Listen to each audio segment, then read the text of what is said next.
अस्सलाम वालेकुम दोस्तों, हैदर वॉइस चैनल में आप सबको खुश आमदीद। दोस्तों, आज आपकी खिदमत में पेश है अंबरनाग मारिया वापसी का सफ़र, किस्त नंबर 149, खूनी लोमड़ी, दूसरा हिस्सा। खूनी लोमड़ी आग का गुस्ल करके बाहर निकली। ये सालाना गुस्ल ही उसके हुस्न और सेहत को साल साल से बरकरार रखे हुए था। ये नुस्खा उसे एक काले इल्म वाले जादूगर ने बताया था, जिसकी दिन रात उसने खिदमत की थी। खूनी लोमड़ी जब नौज़ायदा बच्चा थी तो उसकी माँ उसे किसी मंदिर की सीढ़ियों में रोता छोड़कर रात की तारीकी में गायब हो गई थी। वह एक गरीब औरत थी जिसका खामन तपेदिक में मुब्तला होकर उस वक्त तक जिंदा रहा जब तक घर में कोई भी कीमती सामान मौजूद रहा। बीवी एक एक सामान बेचती रही और अपनी वफादारी का सबूत देकर अपने खामन का इलाज करती रही। जब सारा सामान खत्म हो गया और वो बीमार हो गई तो तमाम रिश्तेदारों ने मुंह मोड़ लिया। इसी दौरान में एक बच्ची पैदा हुई जिसके गले में शहद टपकाने के लिए भी घर में कोई पैसा मौजूद न था। 2-3 महीने खुद फाके काट कर माँ अपनी बच्ची को सीने से लगाए फिरती रही। भीख के नाम पर भी उसे हिर्स और हवस के अलावा कुछ न मिला। आखिर मजबूर होकर उस गरीब और बेसहारा औरत ने बच्ची को मंदिर की सीढ़ियों में रख दिया और खुद जाकर रात की तारीकी में खुदकुशी कर ली। उस मंदिर में एक साधु जाप कर रहा था। जब वो जाप से फारिग हुआ उसे बच्चे के रोने की आवाज़ सुनाई दी। वो आवाज़ की समत बढ़ा। सीढ़ियों में बच्ची बोसीदा कपड़ों में लिपटी रो रही थी और पास ही एक कागज़ पड़ा था जिसमें लिखा था, मैं भगवान को उसकी अमानत लौटाकर आत्महत्या कर रही हूँ।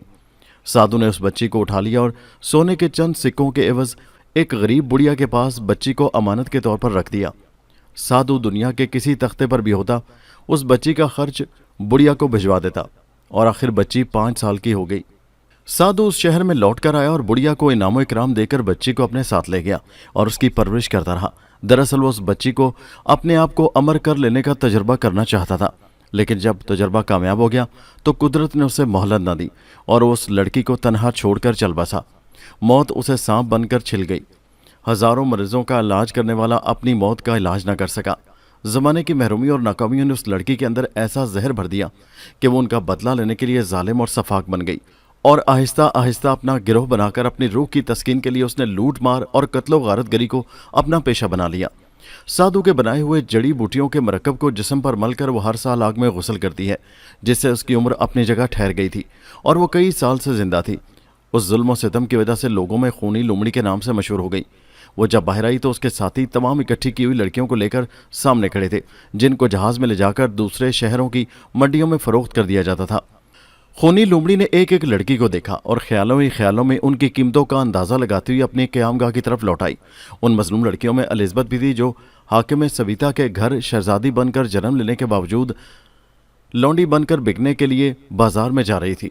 फिर जालिम और सफाक भेड़िए उन लड़कियों को भेड़ों की तरह हाँकते हुए समुद्र पर खड़े जहाज़ की तरफ ले गए और फिर जहाज़ को समुद्र के गहरे पानियों की तरफ धकेल दिया गया। एलिज़ाबेथ को मारिया, अंबर और नाग बहुत याद आ रहे थे और वो हर वक्त दुआ करती रहती थी कि खुदावंद उनको एक दफ़ा फिर मेरी मदद के लिए भेज दे। मारिया जिस जहाज़ पर सवार थी वो समुद्र के सीने पर सफ़र कर रहा था। हर आदमी अपनी जगह पर खुश था कि तूफ़ान से न सिर्फ उनकी ज़िंदगियाँ बल्कि माल भी बच गया था। मारिया लोगों में घूम फिर तमाशा देख रही थी। एक तरफ उसे हाशिम और जाहिद नजर आए और वो उनके करीब से गुजरी तो उनकी बातें सुनने के लिए रुक गई। जाहिद कह रहा था, हाशिम भाई, आपकी नज़र में महबूब कैसा आदमी है? हाशिम ने कहा, क्यों, खैरियत तो है? जाहिद ने कहा, अपने कारोबार के लिए कुछ रुपया सूद पर मांग रहा है, आपका क्या ख्याल है? हाशिम ने कहा, यार आदमी तो ठीक ही है, दे दो, तुम्हारे पास पड़ा हुआ रुपया कौन से बच्चे दे रहा है? सौदागर मुनासिब है तो फिर ठीक है। मारिया ने सोचा, तूफान में ये आदमी सूदी कारोबार से तौबा कर रहा था, तूफान थम गया है तो फिर वही लक्षण है। ये इंसान भी कितना नाशुक्र है। इतने में हाशिम के पास एक गरीब किस्म का आदमी आ गया और कहने लगा, हाशिम साहब, आपने कहा था मैं ज़कात का रुपया आपसे ले जाऊंगा, अगर आज इनायत कर दें तो मेहरबानी होगी, क्योंकि मेरी मंजिल तो करीब आ गई है। हाशिम ने कहा लगाते हुए कहा, मियाँ, मैंने तो ये वादा तूफ़ान के दौरान किया था, तूफ़ान गुजर गया, रात गई बात गई। जो ज़कात की रकम मैं तुम्हें दूंगा उसे कारोबार में लगाकर दुगना ना करूँगा। मारिया को उन दोनों से नफरत हो गई। ये तो जानवर कहलाने के भी मुस्तहिक नहीं। इस तरह मारिया ने गुजरते हुए उन बुजुर्ग को भी देखा जो अपने साथियों में डींगे मार रहे थे और कह रहे थे, मियाँ, दौलत आप चलकर तो किसी के पास नहीं आती, उसके लिए जद्दोजहद करना पड़ती है, अब मुझे ही ले लो। सब कहते हैं मैंने बेवा और यतीम बच्चों का माल हत्या लिया है, कहते रहें, आखिर इस काम के लिए भी तो मुझे मेहनत करनी पड़ी। पराया माल हजम करना कौन सा आसान काम होता है? कई दिन थानों और अदालतों के चक्कर खाने पड़े। अगर मैंने ये सब कुछ ना करता और रहम खाकर ये माल बेवा और यतीमों को लौटा देता तो आज दौलतमंद के बजाय फ़कीर होता। मारिया को बहुत दुख हुआ और उसने सोचा कि एक दिन खुदा इन जलील बंदों को ज़रूर सजा देगा। बाज़ वक्त खुदा मुँह से निकली बात सुन लेता है और फ़ौरन पूरी कर देता है। इधर ये जहाज़ समुद्र में जा रहा था। दूसरी समुद्र से खूनी लोमड़ी के तमाम साथी अपने जहाज़ में लड़कियों समेत एक समुद्र से आकर उसके सामने आ निकले थे। जहाज़ के कप्तान ने जो खूनी लोमड़ी का जहाज़ देखा तो उसके पांव तले की ज़मीन निकल गई। सफ़ेद झंडे पर सुर्ख लोमड़ी समुद्र में मौत का निशान समझी जाती थी। एक दफ़ा फिर जहाज़ में अफरा तफरी पड़ गई। जो व्यापारी अभी अभी चहक रहे थे एक दफ़ा फिर खुदा से दुआएं करने लगे कि उनकी मदद करे। मारिया बहुत खुश थी और दिल ही दिल में कह रही थी, इंसाफ का तकाजा तो ये है कि इन नाफरमान बंदों को भिखारी बना दिया जाए। ये नाशुक्रे किसी रियायत के मुस्तहिक नहीं। कप्तान और अमले के लोग परेशानी में हर एक से कह रहे थे, दुआ करें खुदा हमें इस बला से महफूज रखे। दूसरी तरफ खूनी लोमड़ी के साथियों ने भी उस जहाज़ को देख लिया और वो बहुत खुश हुए कि काफ़ी दिनों के बाद एक उम्दा किस्म का शिकार हाथ आया है। उन्होंने तेज़ी से अपने जहाज़ का रुख तिजारती जहाज़ की तरफ मोड़ दिया और अपना जहाज़ उस तिजारती जहाज़ के साथ लाकर खड़ा कर दिया। फिर जहाज़ के कप्तान के पास ये पैगाम भेज दिया कि अपने तमाम सामान और मुसाफिरों के पास महफूज सरमाया हमें दे दो और अपनी जानें और अपना जहाज़ बचाकर ले जाओ। हुक्म अदुली की सूरत में हम सामान भी लूट लेंगे, असासा भी छीन लेंगे और कत्ल व गारत गरी करके जहाज़ को भी जला डालेंगे। जहाज़ के कप्तान ने तमाम मुसाफिरों को मशवरे के लिए तलब कर लिया और उनसे कहा, अपनी जानें इन डाकुओं से बचा लो वरना माल भी जाएगा और जानें भी मुफ्त में जाएंगी। लेकिन लालची लोग इस बात को मानने के लिए तैयार न थे। बिलाखिर डाकुओं ने उस जहाज़ पर हल्ला बोल दिया। मारिया ने जब कत्ल व गारतगरी का मंजर देखा तो आराम से ये जहाज़ छोड़कर डाकुओं के जहाज़ पर चली गई।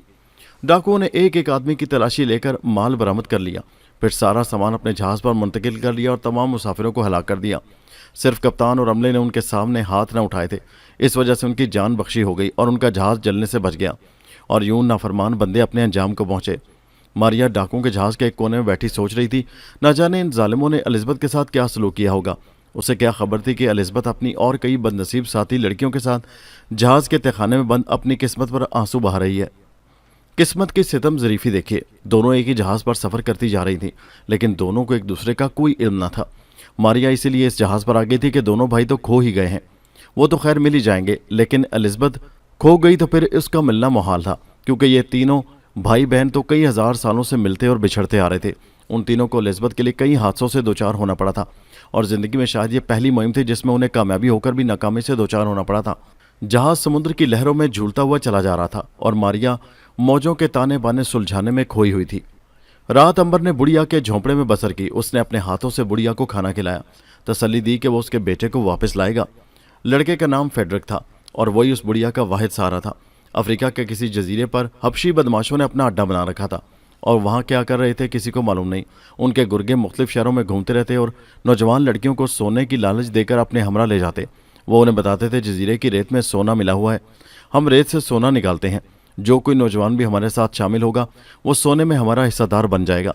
नौजवान और गरीब लड़के उनकी बातों में आकर अमीर और दौलतमंद बनने के ख्वाब देखते हुए उनके साथ चले जाते। उस जजीरे के चारों तरफ समुद्र था और कश्ती सिर्फ उन हबशियों के पास थी जिसके बगैर वहाँ से लौट आना मौत को दावत देने के बराबर था। कश्ती पर हर वक्त हबशी बदमाश पहरा लगाकर रखते थे और फिर जो लड़के उनके जाल में फंसकर उनके साथ आ जाते ये लोग उनसे बेगार लेना शुरू कर देते। जजीरे की ज़मीन रेतली और साथ साथ पथरीली भी थी, जहाँ रेत के मैदान में थोड़े थोड़े फासले पर पहाड़ी टीले भी मौजूद थे। हबशियों के सरदार के पास कोई पुराना नक्शा था जिसकी मदद से वो उस ज़मीन में सोने की कान तलाश करते फिर रहे थे। खुदाई के लिए उन्हें मजदूरों की ज़रूरत थी और उनके गुर्गे सोने का लालच देकर नौजवानों को उनके साथ रवाना कर देते, जो फिर वापस न आ सकते और ग़ुलाम बनकर उन हबशियों के कहने पर खुदाई शुरू कर देते। उनमें से अगर कोई बीमार हो जाता या नाकारा हो जाता तो ये बदमाश उसे कत्ल कर देते। खाने के लिए भी उन्हें बड़ी नाकिस और कम खुराक दी जाती और 20-20 घंटे उन गरीबों से खुदाई करवाई जाती।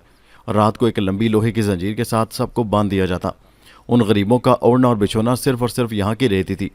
यहाँ की नमकीन और नम आलूदा हवा ने उनके जिस्मों का रंग स्याह कर दिया था। अंबर ने बुढ़िया को दिलासे देकर खिला पिलाकर सुला दिया और खुद बुढ़िया के सोने के बाद बाहर शहर की सैर को निकल गया।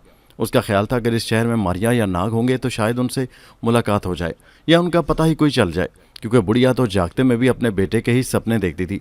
उसको दुनिया की कोई होश न थी, लिहाजा उससे तो कुछ मालूम ही नहीं हो सकता था। अंबर सड़कों और बाजारों में मारा मारा फिरता रहा, लेकिन नाग और मारिया के मुतालिक उसे कुछ भी इल्म ना हो सका। आखिर मायूस होकर वापस बुढ़िया की झोंपड़ी में आ गया। यहाँ आकर उसने देखा बुढ़िया अपने बेटे की याद में सीना को भी कर रही थी और बैन कर रही थी। बुढ़िया की फरियाद ने अंबर के दिल को हिलाकर रख दिया और अंबर ने फैसला किया उसे जल्दी ही बुढ़िया के बेटे की तलाश में जाना चाहिए। अगर देर हो गई तो बुढ़िया मर जाएगी। अंबर ने उसे अपने सीने से लगाकर कहा, माँ मुझ पर भरोसा करो, मैं सुबह यहाँ से रवाना हो जाऊंगा और जल्द ही तुम्हारे बेटे फेडरो को वापस लाऊंगा, लेकिन खुदा के लिए उस वक्त तक जिंदा रहना। ऐसा ना हो तुम्हारा बेटा वापस आए तो तुम आखिरत के सफर पर जा चुकी हो। सुबह होते ही अंबर ने बुढ़िया से इजाजत मांगी और बुढ़िया ने हजारों दुआओं के साथ उसे रुखसत किया। अंबर झोंपड़ी से निकलकर साहिल समंदर की तरफ जाते हुए एक बाजार से गुजरा था कि उसे तंदुरुस्त और तवाना नौजवान देखकर हबशी बदमाशियों के एक गुर्गे ने घेर लिया और पूछा, भाई मालूम होता है तुम इस शहर में अजनबी हो। अंबर ने कहा, हाँ मैं तलाशे रोजगार में यहाँ आया हूँ। अंबर ने उसकी शक्ल ही से अंदाजा लगा लिया था कि अयार और मकार आदमी है। तब उस आदमी ने कहा, मैं चाहूँ तो दिनों में तुम्हें दुनिया का अमीर तरीन आदमी बना दूँ। अंबर ने हंसते हुए कहा, क्यों, क्या तुम कोई कीमियागर हो? कीमियागर सोना बनाने वाले को कहते हैं। गुर्गे ने होंठों पर उंगली रखकर उसे खामोश रहने के लिए कहा और अंबर को साथ लेकर अंबर से कहने लगा, तुम काफ़ी समझदार आदमी हो, बात सोना बनाने की ही है। यहाँ से थोड़ी दूर एक जजीरा है जहाँ ज़मीन के अंदर सोने की कानें हैं और हम वहाँ से ज़मीन खोद कर सोना निकाल रहे हैं।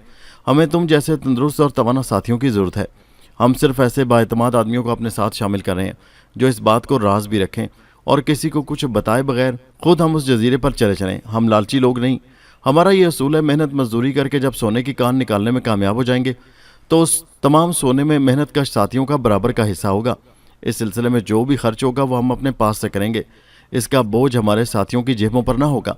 अब तुम अगर हमारा साथ देना चाहो तो थोड़ी ही देर में हमारी कश्ती अपने साथियों को लेकर जजीरे पर जा रही है। मैं तुम्हें उनके साथ ही रवाना कर दूंगा। अंबर तो खुद यही चाहता था। उसने बड़ी गर्मजोशी के साथ उस गुर्गे के हाथ पर बोसा देते हुए कहा, मैं तुम्हारा ये एहसान उम्र भर नहीं भूलूंगा। गुर्गे ने अयारी से कहा, मियाँ हमारे दिल में तो खौफ खुदा है, किसी की तकलीफ देखी नहीं जाती, हम तो मिल बांट कर खाने के कायल हैं। अंबर ने फिर कहा, फरिश्ता हैं, भला ऐसे दौर में आप जैसे आदमी कहाँ मिलते हैं जो मुखलिस और हमदर्द हों। गुर्गे ने कहा, तो बस जल्दी से चाय पी लो और मेरे साथ चलो। अंबर ने 2-3 बड़े बड़े घूंट लेकर आधी चाय कप में ही छोड़ दी और उस गुर्गे के साथ साहिल की तरफ रवाना हो गया जहाँ पर एक बड़ी कश्ती खड़ी थी और उसमें कुछ नौजवान मौजूद थे। गुर्गे ने एक आदमी को जो उस कश्ती का इंचार्ज था उससे अंबर का तारुफ करवाते हुए कहा, टोबो ये हमारे नए साथी हैं और इस काम में हमारे बराबर के हिस्सेदार हैं। टोबो ने बड़ी मकारी से अंबर के साथ हाथ मिलाया और अंबर समझ गया, बिलाशुबा ये दुनिया का बहुत बड़ा मकार और बदमाश आदमी है। उसके खदो खाल ही उसके किरदार की चुगली खा रहे थे। उसने अंबर को कश्ती में बिठाया और कश्ती को समुद्र की लहरों के सपुर्द कर दिया। सफ़र के दौरान लोबो का सलूक तमाम आदमियों से बहुत ही अच्छा था। वो मुस्कुरा कर सबसे बातें करता रहा और खाने के लिए भी उसने बड़ा ही अच्छा खाना साथियों में तकसीम किया। कश्ती के तमाम मुसाफिर बहुत खुश थे कि अल्लाह ताला ने उनकी मदद के लिए फरिश्ता भेज दिया है और वह सोने के तस्वुर में बड़ी बड़ी ख्वाबें देख रहे थे। सिर्फ अंबर ही एक ऐसा आदमी था जिसे मालूम था कि यह वक्ती बर्ताव है। जजीरे पर पहुंचकर इनके जिस्मों से खालें भी खींच ली जाएंगी। यह सफ़र हंसी खुशी करता रहा और फिर उन्हें दूर से ही अपनी मंजिल नजर आने लगी।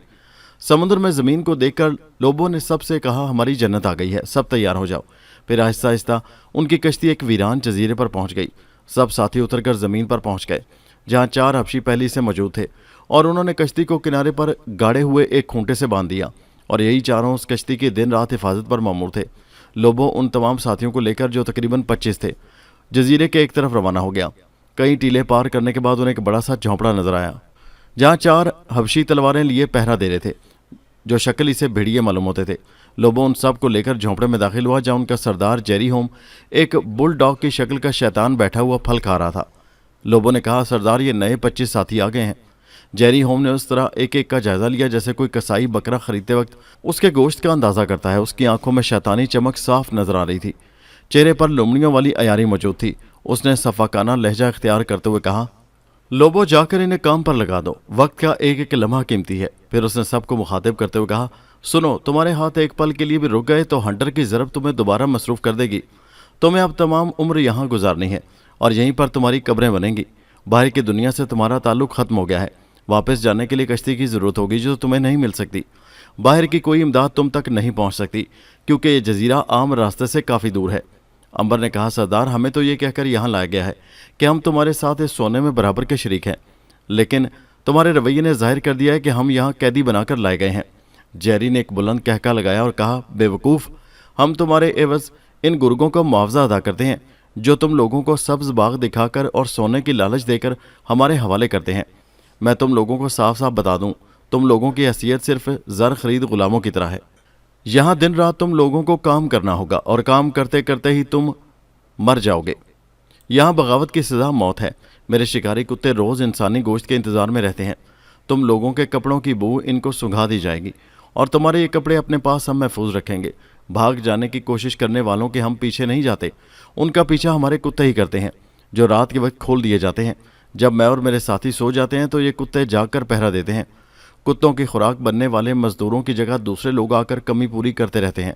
लोबो, इन ले जाओ और इनको मजदूरों वाली वर्दी पहनाकर इनके कपड़े अपने कब्जे में कर लो। तमाम लोगों के चेहरे पर मौत की जर्दी छा गई थी और वो सोने के लालच पर पछता रहे थे।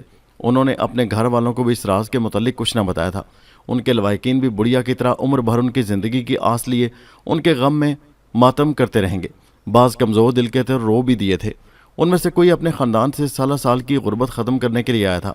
कोई अपनी बहनों की डोलियाँ उठाना चाहता था जो गुर्बत की वजह से कवारी बैठी हुई थी। कोई अपने माँ बाप का इकलौता बेटा था जो बुढ़ापे में उनका सहारा बनने के बजाय उन्हें जुदाई के तीर से छलनी कराया था। अंबर उनके चेहरों को पढ़ रहा था और सर झुकाए लोबों के इशारों पर दीगर साथियों के साथ चला जा रहा था। एक नफरत का तूफान उन भेड़ियों के खिलाफ उसके सीने में करवटें ले रहा था। उसने कसम खाई कि जब तक उस जजीरे को उन भेड़ियों के वजूद से पाक नहीं करेगा, उस वक्त तक के लिए मारिया और नाग की तलाश भी छोड़ देगा। रास्ते में उन लोगों ने मजदूरों को खुदाई करते हुए देखा, जो पसीने से शराबूर, पानी की एक एक बूंद को तरसते, कोड़ों की मार खाते मशीनों की तरह से लगे हुए थे। जहाँ किसी का हाथ रुकता, उसी वक्त मुहाफिज का कोड़ा उसके जिस्म पर बरस पड़ता। ये मंजर देखकर तमाम साथियों के जिस्म खौफ से कांपने लगे। उन लोगों को लोबो एक झोंपड़ी में लाया और मजदूरों के कपड़े देकर सबसे कहा, अपने कपड़े उतार कर हमारे हवाले कर दो और ये कपड़े पहन लो। एक साथी ने कहा, लोबो भाई, यहाँ आकर तो तुम्हारे चेहरे से भी मुस्कुराहट गायब हो गई है और सफाकी आ गई है। लोबो ने कहका लगाते हुए कहा, बेवकूफ़, हाथी के दांत खाने के और दिखाने के और होते हैं, भूल जाओ इस सलूक को। यहाँ मुस्कुराहट, रहम और अच्छा सलूक नाम की कोई शय नहीं होती। जल्दी से कपड़े बदल लो और अपना काम शुरू कर दो, वरना रात को खाने के लिए कुछ भी ना मिलेगा।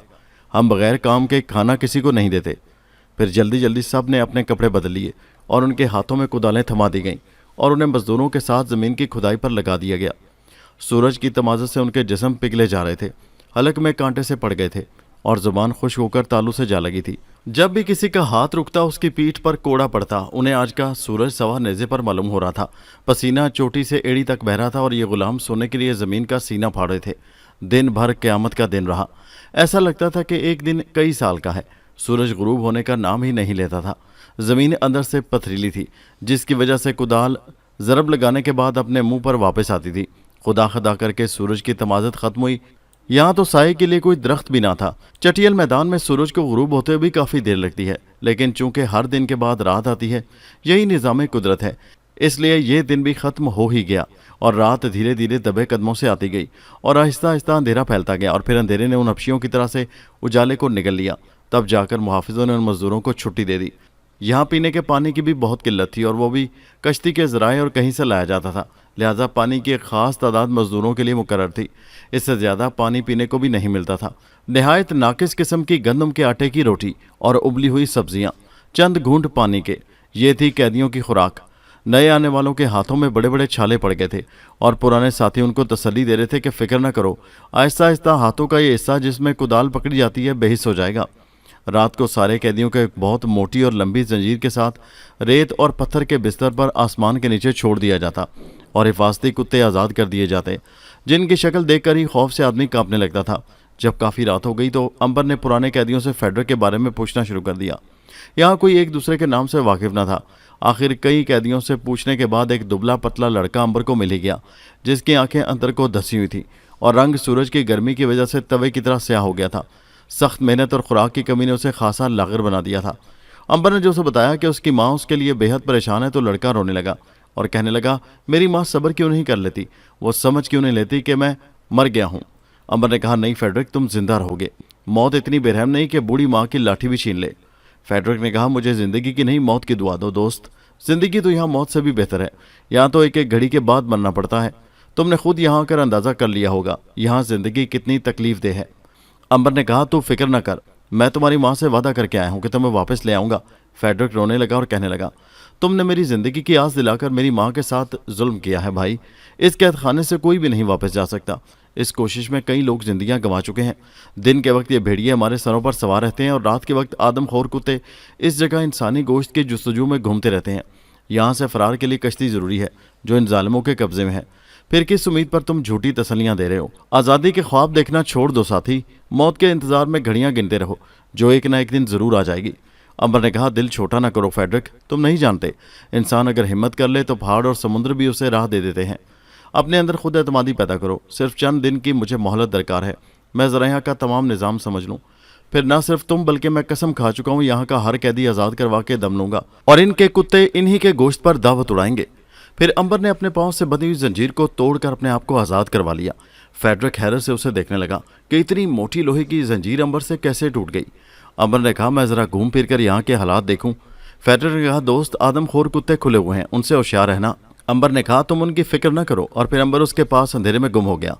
अब उसकी मंजिल दूर सामने बनी हुई झुकी थी, जिसमें कोई चिराग रोशन था, और यहाँ वो मुहाफिज रहते थे जो दिन भर उन कैदियों से काम लेते थे। अंबर उसी समत रवाना हो गया, लेकिन अभी वो थोड़ी दूर ही पहुंचा था कि उसे अंधेरे में कुत्ते की गुर्राहट महसूस हुई।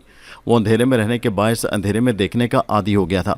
उसने देखा झोंपड़ी की तरफ से एक खौफनाक भेड़िए के कद का कुत्ता गुर्राता हुआ उसकी तरफ जस्त लगाने को तैयार था। अंबर भी होशियार हो गया, और फिर जो ही कुत्ते ने अंबर पर जस्त लगाई, अंबर ने उसे गर्दन से पकड़ लिया और उसका गला इस खूबी से घोंट दिया कि उसके मुंह से आवाज़ भी न निकल सकी, और वह अंबर के हाथों में ही खत्म हो गया। अंबर ने कुत्ते की लाश करीब ही एक ऊंचे टीले की तरफ उछाल दी। उसका ख्याल था कि सुबह के वक्त गिद्ध इसकी लाश पर दावत उड़ाएंगे और इन जालिमों को पता भी न चलेगा कि उनका एक कुत्ता गुम हो गया है। लेकिन ये उसकी खाम ख्याली थी। वो जो ही आगे बढ़ा, 4 मुहाफिज अपनी बरहना तलवारों के घेरे में उसे ले चुके थे, और बकाया लोगों को इतला देने के लिए उन्होंने बाकायदा एक तेज़ आवाज़ की सीटी रखी हुई थी, जिससे हर खासो आम को इतला हो जाती थी कि कोई कैदी फरार हो गया है। आवाज़ के साथ ही चारों तरफ से मुहाफिज सीटी की आवाज़ की तरफ दौड़ पड़े। कैदी भी बेदार हो गए और बेचारा फेडरिक दिल थाम कर बैठ गया। ना के इनकार के बाद उन सब लालची लोगों में एक मीटिंग हुई, जिसमें मुख्तलिफ किस्म के ख्यालात का इजहार सब ने किया। ज़्यादातर लोगों का ख्याल था कि अगर सीधी उंगली घी नहीं निकलता तो उसे टेढ़ा कर लेना चाहिए, लेकिन उस गिरोह का सरबराह इस बात के खिलाफ था। लेकिन मजबूरन उसे अक्सरियत के सामने सर झुकाना पड़ गया। फिर एक आदमी एलची बनकर ना के पास गया और उसको गिरोह के फैसले के मुतालिक मुतला कर दिया गया। अगर उसने ब्लैक ईगल के ख़जाना की दरियाफ्त में गिरोह की मदद ना की तो उसकी कब्र उसी जजीरे में बना दी जाएगी। नाग उस आदमी के साथ ही वहाँ आ गया जहाँ तमाम लोग जमा थे, और उसने कहा कि मेरे बड़े भाई अंबर का हुक्म है कि हमें जो ताकत रब ताला ने अता की है वो लोगों के मफाद और भलाई के लिए है, और खुदा के फजलो करम से हमने अपनी ताकत का कभी भी गलत इस्तेमाल नहीं किया। तुम लोगों का पैगाम मुझे मिल गया है। तुम लोग मेरी ताकत से वाकिफ़ नहीं हो। मैं चाहूँ तो तुम में से कोई भी जिंदा बचकर यहाँ से नहीं जा सकता, लेकिन मैं ऐसा नहीं करूँगा। तुम एक दफ़ा फिर समझाऊंगा कि लालच बुरी बला है, इससे बाज आ जाओ। आदमी दौलतमंद भी खुदा की मर्ज़ी के बगैर नहीं हो सकता। जो मज़ा मेहनत की कमाई में है और रिज़्क़े हलाल में है, वो ऐसी दौलत में नहीं। देख लो, अगर ब्लैक ईगल ने तमाम उम्र जुल्म करके ख़जाना जमा किया है तो उसे इसी दुनिया में छोड़कर खाली हाथ चला गया है। फ़िरौन की दौलत का और उनके ख़जाने कुछ भी उनके साथ ना जा सका। अच्छा अमल, नेकी और शराफत, इंसानी खिदमत, ये वो जवाहरात और ख़जाना है जिसे ना तो कोई लुटेरा लूट सकता है और ना ही इस दुनिया में रह जाता है। ये वो दौलत है जो कब्र में भी साथ ही जाती है। जुल्म करके कमाई हुई दौलत के पीछे भागना छोड़ दो, अपने घरों को लौट जाओ और अपनी आने वाली नस्लों को मेहनत और हलाल की कमाई से परवान चढ़ाओ। एक ने बढ़कर कहा, हम यहाँ नेकी और शराफत का सबक लेने तुमसे नहीं आए। एड़ियाँ रगड़ रगड़ कर गुर्बत में मरने और सोना हीरे मुट्ठियों में लेकर मरने में बड़ा फ़र्क है। हलाल की कमाई से आज तक कौन दौलतमंद हुआ है? हम अपनी औलाद के विरसे में गुर्बत, इफलास, बीमारियां और कर्ज की रकम छोड़कर मरना नहीं चाहते। अगर दौलत हमारे साथ ना भी जा सकी तो हमारी आने वाली नस्लों के काम तो आएगी। हम सिर्फ तुम्हारे मुंह से हाँ या ना सुनना चाहते हैं। सोच लो, इस जजीरे पर तुम तनहा इतने आदमियों का मुकाबला ना कर सकोगे। नाग ने कहा, मुझे अब भी गुस्सा नहीं आया, इसलिए कि तुम ना समझो। जिसने दुनिया की हकीकत जान ली, जिसने अपने आप को पहचान लिया, अपने रब को जान लिया। बाकी तुमने ये कैसे सोच लिया कि मैं यहाँ तनहा हूँ, मेरा रब मेरे साथ है। दूसरे एक साथी ने सरबराह से कहा, अब पानी सर से ऊंचा होता जा रहा है। अगर आप इसी तरह रहम से काम लेते रहे तो हासिल हो चुका खजाना जब तक किसी के हाथ पांव तोड़कर न रखोगे ये नहीं मानेगा। ये सूअर का बच्चा अपने आप को बहुत बड़ा आलिम समझ रहा है। नाग के बाप को इस बेहुदा ने सूअर कहकर अपने अजल को आवाज़ दे डाली थी। नाग ने उसे गिरबान से पकड़कर 2-3 मुक्के जड़ दिए। जब बाकी साथियों ने देखा तो सब ने मिलकर नाग पर हमला कर दिया। फिर क्या था, नाग ने लौट लगाई और हाथी बन गया और अपनी सूंड में पकड़ पकड़ कर उन लोगों को ज़मीन पर मारने लगा, जिससे कई साथी तो मर गए और चंद जख्मी हुए, बकाया भाग गए। हाथी जब उनके सरबराह की तरफ बढ़ा तो वह हाथी के कदमों में गिरकर माफ़ी मांगने लगा। वैसे भी बाकी साथियों से सरबराह अच्छा आदमी था। नाग को उस पर तरस आ गया और उसने उसे माफ़ कर दिया और फिर लौट लगाकर आदमी बन गया। बाकी बचे हुए साथी शर्मिंदा होकर एक एक करके वापस आने लगे और नाग से माफ़ी मांगने लगे। नाग ने सबको माफ़ कर दिया और कहा, मैंने तुमको बहुत समझाया, लेकिन तकदीर का लिखा होकर रहता है। तुम्हें ब्लैक ईगल के खजाने की ज़रूरत है, मैं तुम्हें बता दूंगा। मेरा खुदा गवाह है कि मैंने तुम लोगों को आखिरी वक्त तक समझाने की कोशिश की है। मुझे गलत ना समझो, मुझे तुम्हारी कश्ती की ज़रूरत नहीं है। मैं जिस वक्त चाहूँ यहाँ से जहाँ चाहूँ जा सकता हूँ। मैं बेगर्ज होकर तुम्हें खजाने वाली जगह ले जाऊँगा। अब नतीजे की जिम्मेदारी तुम पर होगी। फिर नाग ने आंखें बंद करके उस जजीरे के सांप को सिग्नल दिया, जो बेचारा एक सुराख में आराम कर रहा था। अपने देवता के इशारे पर भागा चलाया। नाग ने अपनी जुबान में उससे ब्लैक ईगल के खजाने के मुतालिक पूछा तो सांप ने उसे सारा पता बता दिया और फिर नाग के हुक्म पर वापस लौट गया। नाग ने सरबराह से कहा, अपने साथियों से कहो कश्ती पर सवार हो जाएं। मैं तुम्हें ब्लैक ईगल के दफनशुदा खजाने वाले जजीरे में ले जा रहा हूँ। सब खुशी खुशी कश्ती में सवार हो गए और नाग कश्ती को खुद चलाकर ब्लैक ईगल के जजीरे की तरफ रवाना हो गया। सारे दिन के सफ़र के बाद जब सूरज गरूब होने को था, नाग उन लोगों को लेकर एक सरसब्ज किस्म के जजीरे पर उतर गया। वो सब लोग खुशी खुशी नाग के हमरा चले जा रहे थे। दरख्तों वाले इलाके को उन्होंने सूरज गरूब होने से पहले पहले पार कर लिया। अब आगे छोटे बड़े टीले और चटियल मैदान आ गया था, जहाँ जगह जगह कांटों वाली झाड़ियाँ उगी हुई थी और ज़मीन पर जगह जगह इंसानी हड्डियाँ बिखरी पड़ी थी। चारों तरफ के टिब्बों पर बड़े बड़े गिद्ध अपनी खूनखार आंखों से उन्हें घूर रहे थे और शिकार की खुशबू पाकर अजीब अजीब किस्म की आवाज़ें अपने हलकों से निकाल रहे थे। नाग उनकी ज़ुबान समझ रहा था, जो कह रहे थे, आज का इंसान तो हैवानों से भी बदतर हो गया है। ज़मीन पर बिखरी इंसानों की हड्डियों को देखकर भी इन्हें अपने अंजाम से खौफ नहीं आता। खजाने के लालच में मौत को भी भूल गए हैं, वरना इन इंसानी हड्डियों को देखकर दुनिया की हकीकत इन पर वाज़ेह हो जाती। नाग ने सरबराह से कहा, ये वही जगह है जहाँ ब्लैक ईगल का खजाना दफन है। रात यहाँ तुम लोगों को ठहरना होगा। दिन के वक्त खुदाई कर लेना। दौलत संदूकों में बंद है, उन्हें निकाल लेना। सरबराह के अलावा सब ने नहायत ममनून निगाहों से नाग की तरफ देखा और सरबराह ने एक दफ़ा फिर कहा, दोस्त तुम बहुत बड़े इंसान हो, नहायत ही आला ज़र्फ हो। हम एक दफ़ा अपने किए पर फिर पशेमान हैं, हमें माफ़ कर दो। नाग ने कहा, मेरा दिल साफ़ है। मोमिन दिल में बुग़्ज़ रखकर अगर सुलह करे तो वो मोमिन नहीं रहता।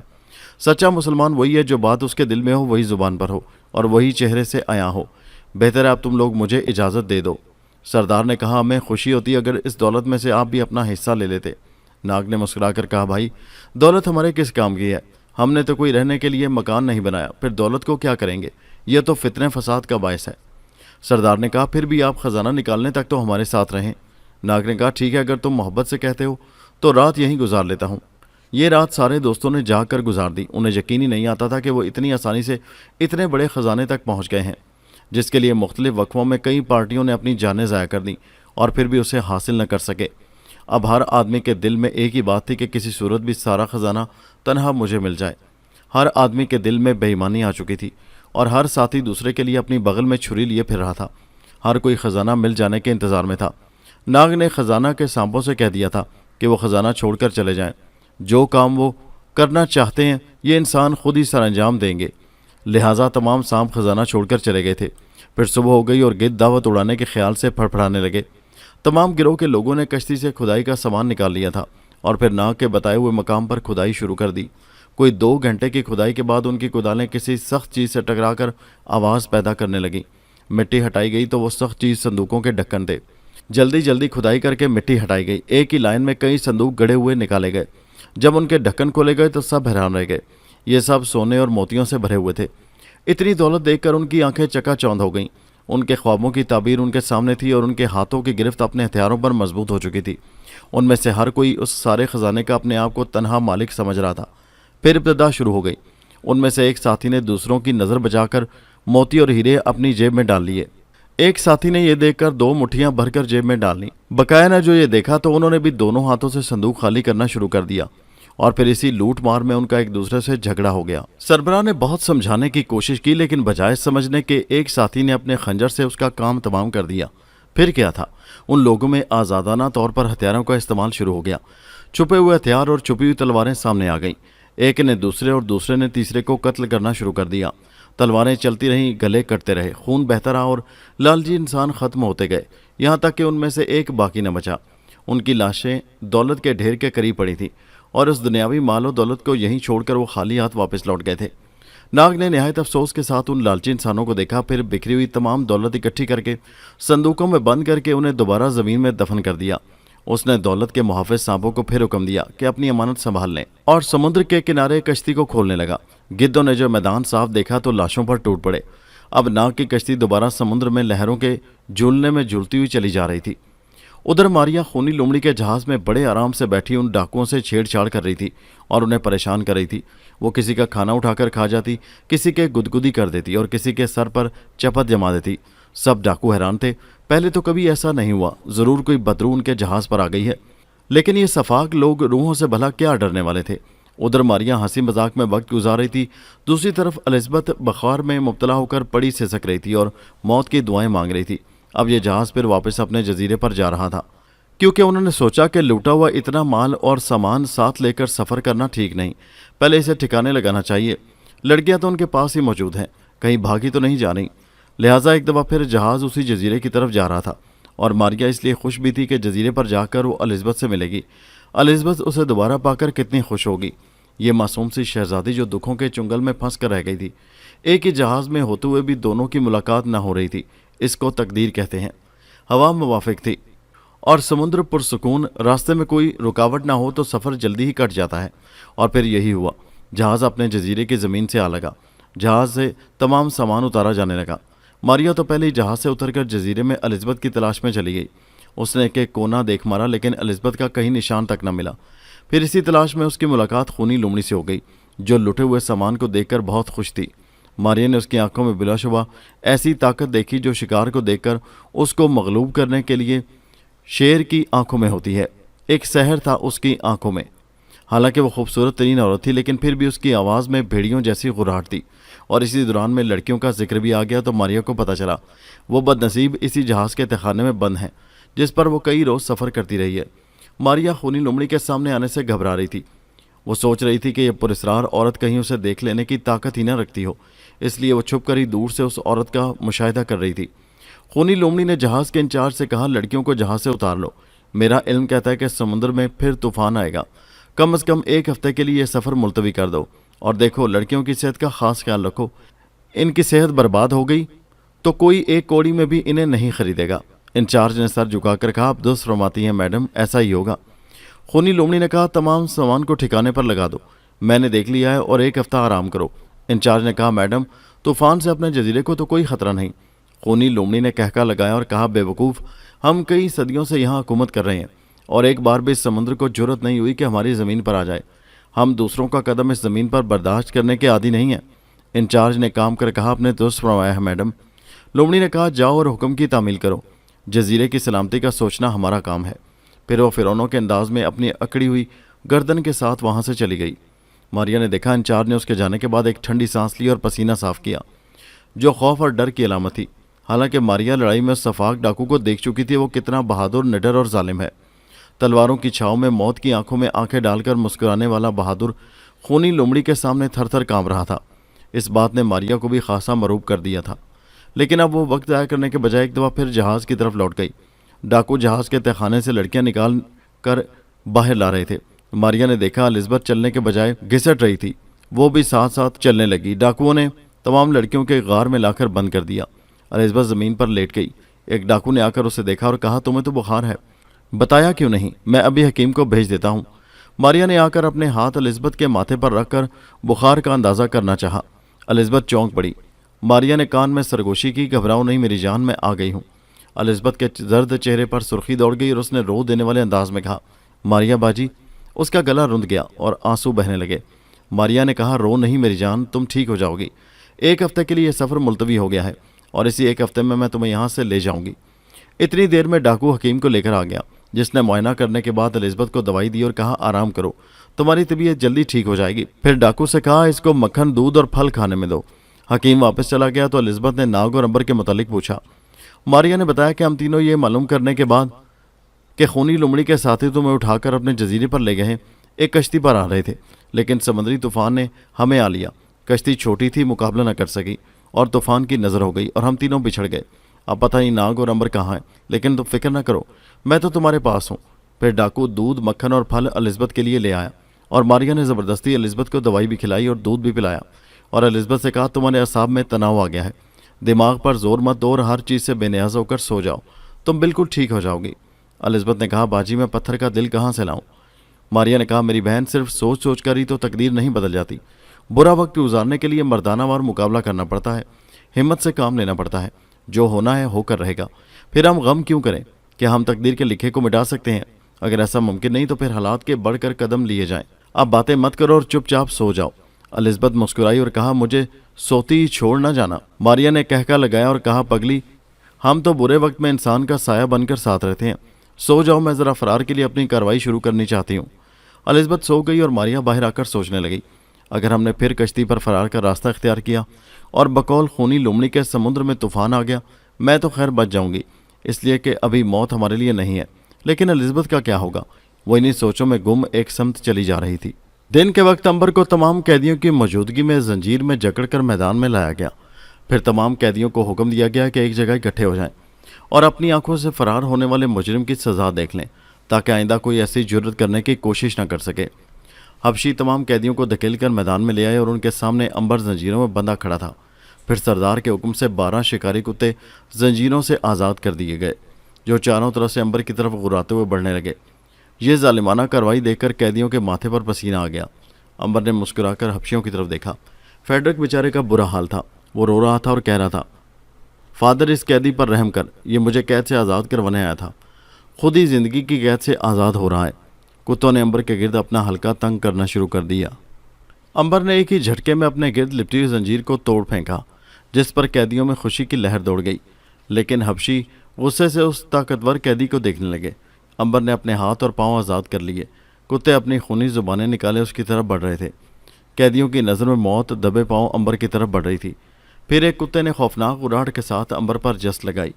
قیدیوں نے اپنی آنکھیں بند کر لیں۔ امبر نے اس کتے کی اگلی ٹانگیں اپنی گرفت میں لے کر ایک ہی جھٹکے میں انہیں توڑ ڈالا اور کتے کو اٹھا کر آسمان کی طرف اچھال دیا، جو نیچے آتے ہی دم توڑ گیا۔ حبشی دانت پیس کر رہ گئے۔ قیدیوں میں کچھ حوصلہ پیدا ہوا۔ فیڈرک نے آسمان کی طرف دیکھ کر کہا، شکریہ خداوند کریم، آخر تجھے اپنے بندے پر رحم آ ہی گیا۔ اب ایک ساتھ کتوں نے امبر پر حملہ کر دیا۔ جس نے بھی اپنے دانت اس کے گوشت میں اتارنے کی کوشش کی وہ ٹوٹ گئے۔ جس نے بھی اپنے ناخن سے ضرب لگانے کی کوشش کی، ایک ہی چیخ کے ساتھ اپنے ناخن توڑوا بیٹھا۔ امبر نے دموں سے پکڑ پکڑ کر انہیں خوب گھمایا اور زمین پر دے مارا۔ کئی ایک کی ٹانگیں توڑ کر انہیں تڑپنے کے لیے زمین پر پھینک دیا۔ کئی کتے اپنی گردنوں کی ہڈیاں توڑوا کر دم توڑ گئے اور دیکھتے ہی دیکھتے 12 کتوں کی لاشیں میدان میں پڑی تھیں۔ یعنی سردار اپنے بہترین 12 کتوں کی موت پر باولا ہو رہا تھا۔ اس نے دانت پیس کر میدان میں موجود اپنے محافظ ساتھیوں سے کہا، منہ کیا دیکھتے ہو، اپنی تلواریں لے کر اس کا سینہ چھلنی کر دو۔ امبر نے کہا، حبشی سردار اپنے کتوں کی موت سے سبق حاصل کر لے، کیوں ان کو بھی کتوں کی موت مروانا چاہتا ہے؟ ظلم پھر ظلم ہے، بڑھتا ہے تو مٹ جاتا ہے۔ اب بھی وقت ہے ان تمام مظلوم قیدیوں کو جو نہ کردہ گناہوں کی سزا بھگت رہے ہیں آزاد کر دے۔ اس زمین سے جس پر تم مظلوم انسانوں کا خون بہا رہا ہے، قیامت تک سونا نہیں نکلے گا، بلکہ یہی زمین تم لوگوں کا قبرستان بننے گی۔ ایک دفعہ پھر 10-12 حبشی اپنی تلواروں کو لے کر امبر کو اپنے گھیرے میں لے چکے تھے۔ پھر انہوں نے اپنی تلواروں کا لوہا امبر کے جسم پر آزمانا شروع کر دیا۔ جو تلوار اس کے جسم پر پڑنے کے بعد یا تو ٹوٹ گئی یا اپنی دھار سے محروم ہو گئی۔ امبر خاموش کھڑا رہا، اس نے کوئی مدافعت نہیں کی۔ حبشی بار بار تلواریں اور نیزے بدل رہے تھے، لیکن فولاد پر کیا اثر ہو سکتا تھا؟ سردار حیرت میں گم اس فولادی انسان کو دیکھ رہا تھا جس پر کسی ہتھیار کا اثر نہیں ہو رہا تھا۔ پھر امبر نے ایک ایک کو اٹھا کر زمین پر مارنا شروع کر دیا اور پل بھر میں قوی ہیکل حبشی گوشت اور ہڈیوں کا ڈھیر بنے۔ خون میں نہائے میدان میں کتوں کی لاشوں کے پاس پڑے تھے۔ سردار جہاں دیدہ آدمی تھا۔ 12 کتے اور 12 آدمی مروانے کے بعد اسے عقل آ گئی تھی اور اس نے آگے بڑھ کر امبر سے کہا، تم ایک بہادر انسان ہو۔ سب قیدی خوش تھے، خاص طور پر فیڈرک تو بے انتہا خوش تھا۔ سردار نے امبر سے کہا، میرے ساتھ آؤ، ہم بات کریں گے۔ سردار امبر کو لے کر اپنی جھونپڑی میں آیا اور اسے عزت سے بٹھایا اور کہا، تم ایک بہادر انسان ہو اور بہادر انسان کو حق ہے وہ کمزوروں پر حکومت کرے، ان پر ظلم کرے، ان سے بھیگار لے۔ امبر نے کہا، یہ گمراہ کن فلسفہ ہے سردار، جو ظالم لوگوں کا پیدا کردہ ہے، اور یہی فلسفہ ان کی تباہی کا باعث بنے گا۔ جب ایک سے زیادہ طاقتور اکٹھے ہو جائیں گے تو طاقت کے جنون میں ایک دوسرے پر اپنی برتری قائم کرنا چاہیں گے، پھر نہ صرف خود ایک دوسرے سے ٹکرا کر ختم ہو جائیں گے بلکہ اپنے 7 کروڑوں کمزور انسانوں کو بھی تباہ و برباد کر دیں گے۔ یہ زمین اپنے ہی جیسے سیارے سے ٹکرا کر پاش پاش ہو جائے گی اور قیامت آ جائے گی، گیہوں کے ساتھ گھن بھی پس جائے گی۔ سردار نے کہا، بے وقوف مت بنو، ازل سے لے کر اب تک طاقت کی حکمرانی رہے گی۔ عقل مند لوگ وقت سے فائدہ اٹھاتے ہیں، میرے ساتھ مل جاؤ، میں تمہارا دامن بھی سونے سے بھر دوں گا۔ امبر نے کہا، سونے سے ایمان مت خریدو سردار، دولت کی عوض چھوڑو، رحم کرنا سیکھو۔ تمہیں طاقت ظلم کرنے کے لیے خداوند نے نہیں دی، جب وہ رحم کرتا ہے تو تم بھی کمزوروں پر رحم کرو۔ سونا اس زمین سے نکلتا ہے جہاں محبت، اتفاق اور انسانی خدمت کا जज्बा इंसानों में होता है। जहाँ कमज़ोरों की हिमायत करने वाले इंसान रहते हैं, जो इंसानियत की भलाई सोचने वाले लोगों की ज़मीन होती है। जिस ज़मीन पर जुल्म परवान चढ़ता हो, जहाँ कमज़ोरों पर जुल्म रवा रखा जाए, जहाँ इंसानों को ग़ुलाम बनाकर जानवरों से अबतर ज़िंदगी गुजारने पर मजबूर कर दिया जाए, वहाँ सोना नहीं फितना और फसाद जन्म लेता है। सरदार ने कहा, मुझे अफसोस है, तुम ताकतवर होने के बावजूद बेवकूफ़ हो। अगर तुम हमारा साथ नहीं देना चाहते तो तुम्हें इजाज़त है, यहाँ से वापस चले जाओ। मैं तुम्हें कश्ती में जहाँ कहते हो पहुँचा देता हूँ। अंबर ने कहा, सरदार, जब तक इस जगह पर एक भी मजलूम इंसान मौजूद है, मैं यहाँ से नहीं जाऊँगा। मैं यहाँ से तमाम कैदी अपने साथ लेकर जाऊँगा। मैं यहाँ इस मिशन पर आया था, वरना तुम्हारे आदमी मुझे क़यामत तक ज़बरदस्ती ना ला सकते। और याद रखो, मैं तमाम कैदियों को रिहा करवा कर ले जाऊँगा, तो मेरा रास्ता न रोक सकोगे। सरदार ने कहा, मत भूलो, सांप की दुम पर पैर आ जाए तो वो डस लेता है। हम अपने मफाद के खिलाफ कोई भी कार्रवाई बर्दाश्त न करेंगे। मैं तुम्हें सोचने का मौका देता हूँ। अंबर ने कहा, यह ठीक है सरदार, तुम भी अच्छी तरह गौर कर लो, इसमें सबकी भलाई है। सरदार ने कहा, जब तक हम किसी फैसले पर नहीं पहुंच जाते, तुम हमारे रोज़मर्रा के काम में मुदाखलत नहीं करोगे। हमारा काम बंद नहीं होना चाहिए। अंबर ने कहा, आज़ादी के नाम पर ये मजलूम चंद दिन और जुल्म की चक्की में पिसते रहेंगे, लेकिन तुम्हें भी फैसला जल्दी करना होगा। सरदार ने मुस्कुराकर कहा, अब हम फैसले में देर नहीं करेंगे। हमें मालूम है फैसले में देर हमारे मफाद को नुकसान पहुंचाएगी। अंबर ने आकर फेडक और दीगर कैदियों को अपने और सरदार अफशी के दरमियान गुफ्तगू से मुतला किया और उनको खुश आइंद बात सुनाई। बहुत जल्द गुलामी की जंजीर कट जाएगी और तमाम कैदी अपने वतन को अपने रिश्तेदारों में लौट जाएंगे।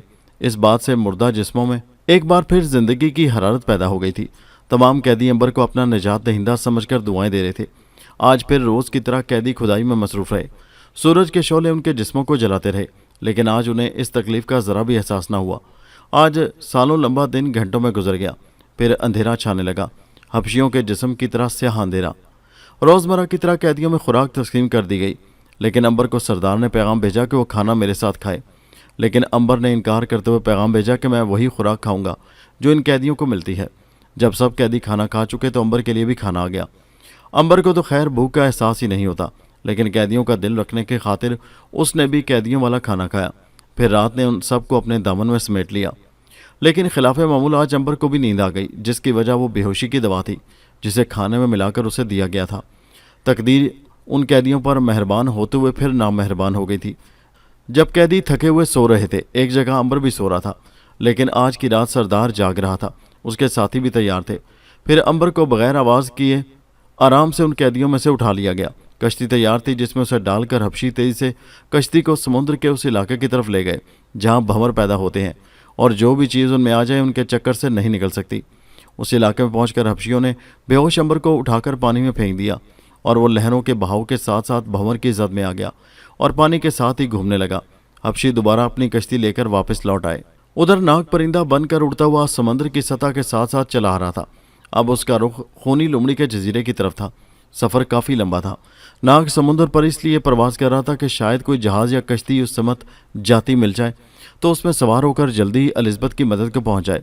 लेकिन समुद्र में दूर दूर तक किसी जहाज़ का कोई निशान तक न था और वो आबी परिंदे की शक्ल में उड़ता चला आ रहा था। लेकिन अब हवाओं में तेज़ी आ गई थी, जिसकी वजह से मुखालिफ समत में उड़ते हुए उसे तकलीफ़ होने लगी थी। नाग परेशान था कि अगर हवा ने तूफ़ान की सूरत इख्तियार कर ली तो बड़ी मुसीबत होगी। हो सकता है हवा उसे मुखालिफ समत उड़ाती हुई मंजिल से बहुत दूर ले जाए। जैसा कि हवा के रुख से मालूम हो रहा था, दूर तक किसी जजीरे का भी निशान नज़र नहीं आता था कि वो उतर जाए। उसने खुदा का नाम लेकर अपनी परवाज़ और तेज़ कर दी, लेकिन वो ज़्यादा दूर न जा सका क्योंकि हवा ने तूफ़ान की सूरत इख्तियार कर ली थी। अब मुखालिफ समत परवाज़ करने का मतलब अपने परों को तुड़वाना था। लिहाजा मजबूरन नाग ने अपने आप को तूफ़ानी हवाओं के सपुर्द कर दिया, जो उसे मुखालिफ समत में उड़ाती हुई खुदा जाने किस समत ले गई। वो उड़ता रहा, हवाएं उसे लिए फिरती रहीं। तूफ़ान थमने का नाम ही न लेता था। नाग ने उड़ते उड़ते समुद्र की तरफ देखा, जहाँ बहुत बड़े बड़े भंवर किसी लट्टू की तरह घूम रहे थे और उनमें से एक भंवर में कोई इंसान फंसा हुआ हाथ पांव मार रहा था। लेकिन इससे पेशतर कि वो नीची परवाज़ करके उस आदमी को देखने की कोशिश करे जो उसका अपना भाई अंबर था। हवाओं के तूफ़ान उसे फिर अपने साथ बहाकर बहुत दूर ले गया। ऊपर हवाओं का तूफ़ान था, नीचे समुद्र की लहरें आसमान को छूने की कोशिश कर रही थी। आखिर नाग को एक पहाड़ी टीला नजर आ गया और वह फौरन ही उस पर उतर गया। ये एक खुश्क पहाड़ी टीला था जिस पर कहीं कहीं झर बेरियों की झाड़ियाँ उगी हुई थी। नाग तूफान से बचने के लिए पनाह की जगह तलाश करता हुआ एक ऐसी जगह पहुंच गया जहां एक गार मौजूद था और उसके अंदर हल्की हल्की रोशनी नजर आ रही थी। नाग इंसानी सूरत में आकर अंदर दाखिल हो गया और रोशनी की तरफ चल पड़ा। काफ़ी अंदर जाकर उसे एक पत्थर पर पड़ा हुआ चिराग जलता हुआ नजर आया, लेकिन उसकी जर्द मुर्दा रोशनी में कोई भी जीरू वहाँ मौजूद न था। नाग को बहुत हैरत हुई, अगर यहाँ कोई नहीं तो फिर ये चिराग किसने रोशन कर रखा है। उसने चिराग पत्थर से उठाकर चारों तरफ देखना शुरू कर दिया। उसने आवाज़ से महसूस किया जैसे उस गार में कहीं कोई पहाड़ी चश्मा भी बहता है, क्योंकि पानी के जोर शोर से बहने की आवाज़ कहीं करीब से ही आ रही थी। लेकिन चिराग की नाकाफ़ी रोशनी में उस अंधेरी गार में किसी चीज़ को तलाश कर लेना मुश्किल था, क्योंकि बाहर रात हो चुकी थी और बाहर से रोशनी की कोई भी किरण अंदर नहीं आ रही थी। दूसरी बात यह भी थी कि जो ही नाग ने पत्थर से चिराग उठाया, किसी तरफ से हवा का झोंका आया और चिराग बुझ गया। लिहाजा मजबूरन नाग को सुबह का इंतज़ार करना पड़ा। रात धीरे धीरे गुजरती रही और फिर सूरज ने अपनी आंख खोलकर हर तरफ रोशनी फैला दी। अब नाग को गार के अंदर की हर चीज़ नजर आ रही थी। वो गार में आगे बढ़ता गया और उस मकाम पर पहुंच गया जहां से एक पहाड़ी नाला बड़े ज़ोर शोर से बहता हुआ गुजर रहा था। नाग ने उस नाले में से पानी लेकर पिया तो उसके मुंह में कोई पत्थर आ गया। उसने निकाल कर देखा, ये पत्थर के बजाय एक सुनहरी मोती था। फिर उसने गौर से बहते हुए पानी को देखा तो ऐसे कई मोती पानी के साथ साथ बहते आ रहे थे। नाग के दिल में जुस्तजू हुई कि चल कर देखें ये मोती कहाँ से आ रहे हैं। वो नाले के साथ साथ उस सम चल पड़ा जिधर से वो आ रहा था। थोड़ी दूर जाकर उसने देखा पानी आबशार बनकर एक पत्थर से निकल रहा है। उसने नज़र उठाकर देखा तो आबशार के ऊपर एक नहायत ही खूबसूरत लड़की का सर रखा हुआ था। नाग ने करीब जाकर देखा तो उसे बड़ी हैरत हुई। ये लड़की जिंदा थी और उसकी आंखों से आंसू टपक रहे थे, जो सुनहरी मोती बनकर आबशार के साथ साथ नाले में बह रहे थे। ये बेधड़ का सर था। बिलाशुबा ये कोई बहुत ही खूबसूरत औरत होगी। फिर उस सर के चेहरे को हरकत हुई और उसके होंठ हिलने लगे और उसने कहा, तुमने ठीक ही सोचा है, मैं एक खूबसूरत औरत हूँ। खुदा ने जितना हुस्न मुझे अता किया है उतनी ही बदकिस्मत भी हूँ। मैं हिंदुस्तान के मशहूर शहर काशी के राजा राम स्वरूप की बेटी हूँ और 4 साल से एक जिन की कैद में हूँ। वो जब यहाँ से जाता है तो मेरा सर धड़ से जुदा करके यहाँ रख जाता है। जब मैं अपना अक्स पानी में देखती हूँ तो मुझे अपने हुस्न की बदनसीबी पर रोना आ जाता है। नाग ने कहा, और तुम्हारे आंसू सुनहरे मोती बन जाते हैं, लेकिन तुम्हारा धड़ कहाँ है? लड़की ने कहा, मेरा धड़ समुद्र के बीच एक गार है जिसमें संगे मरमर की एक बारादरी बनी हुई है, उसमें पड़ा है और उसकी हिफाजत एक समुद्री बला कर रही है। जिन 1 महीना मेरे पास रहता है और 1 महीना खुदा जाने कहाँ चला जाता है। वो जब यहाँ होता है तो मेरे लिए हर किस्म के फल और खाने लाता है। अतलस और कमख्वाब के लिबास मुझे पहनाता है। जो तलब करूँ वो फ़ौरन हाजिर कर देता है। फिर जब जाने लगता है तो मेरा सर धड़ से उतार कर यहाँ रख जाता है और धड़ समुद्र के अंदर। नाग ने कहा, जब तुम्हें यहाँ कोई तकलीफ नहीं तो फिर रोती क्यों है? शहजादी ने जवाब दिया, तुम भी कमाल करते हो। मैं आदमजाद हूँ, वो एक जिन है। मेरा उसका साथ कैसे मुमकिन है?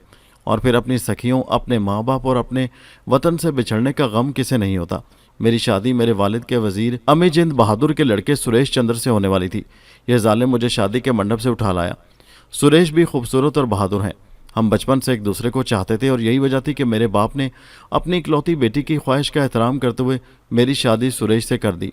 लेकिन मेरी बदकिस्मती, फेरों के बाद ये जिन मुझे उठा लाया।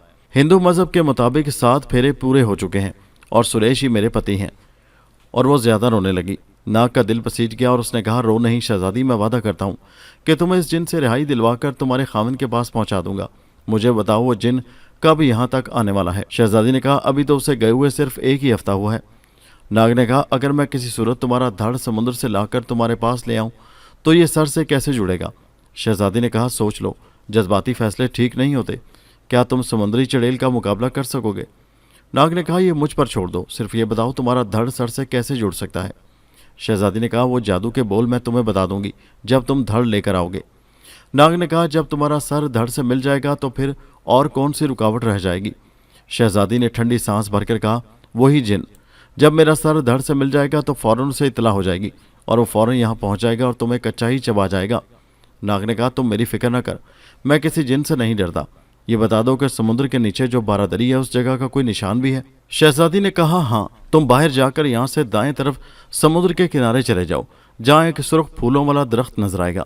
उससे एक फूल तोड़कर पानी में छोड़ देना। जिस जगह ये फूल डूब जाए वहीं नीचे पानी में बारादरी है। उस जगह समुद्र के अंदर मेरा धड़ पड़ा है। ये फूलों वाला दरख्त भी जादू का ही है। जो बातें मुझे मालूम थी तुम्हें बता दी हैं, इससे ज़्यादा मैं नहीं जानती। नाग ने कहा, शुक्रिया शहजादी, अब मुझे इजाज़त दो। नाग शहजादी से रुखसत होकर गार से बाहर आ गया और समुद्र के किनारे सुर्ख फूलों वाले पेड़ की तरफ चल निकला।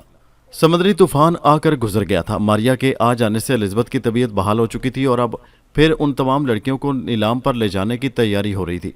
एक दफ़ा फिर एलिज़ाबेथ परेशान हो गई थी। दूसरी तरफ मारिया ने यहाँ से तमाम लड़कियों को निकालने का प्रोग्राम बना लिया था।